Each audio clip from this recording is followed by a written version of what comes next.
Chuck Todd is NBC's political director and moderator of Meet the Press. Chuck, good morning. We'll get to all that's going on there with impeachment and the Republican Party in a moment, but let's talk COVID relief. It looks like this week Democrats in the Senate have paved the way for reconciliation, meaning they can pass this $1.9 trillion package with just Democratic votes. Is that the way it's going to go?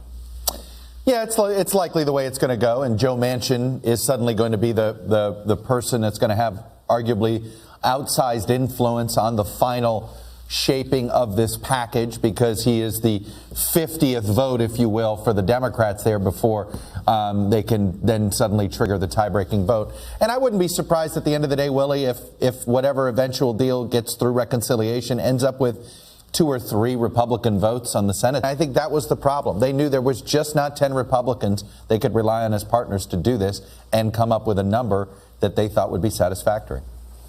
And President Biden conceded he may have to lose that $15 minimum wage hike to get people like Joe Manchin on board. So we'll see if that happens as well. Let's talk about Republicans. Another extraordinary week for them. You had a vote on Liz Cheney about stripping her of her leadership position. She survived that. Another conversation within the caucus about this freshman congresswoman from Georgia who's talked about conspiracy theories and who has approved of violence against the Speaker of the House online in recent years.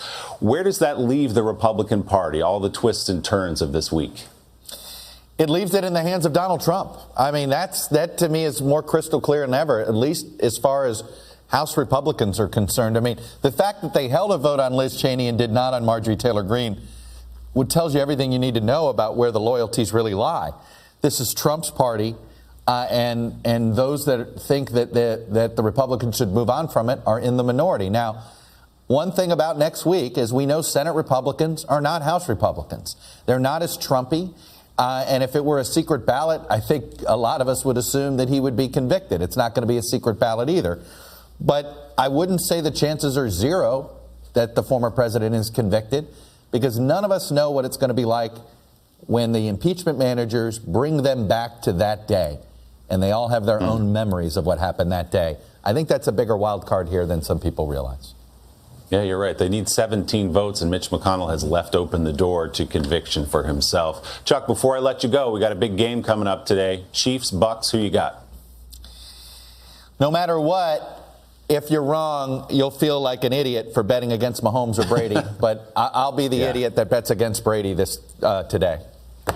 I'm sort of there. I'm there with you. I think the Chiefs are better, but man, you lose a lot of money over time betting against Tom Brady. Chuck, thanks so much. Good to see you. We'll look for much more this morning on Meet the Press when Chuck talks exclusively with Dr. Anthony Fauci.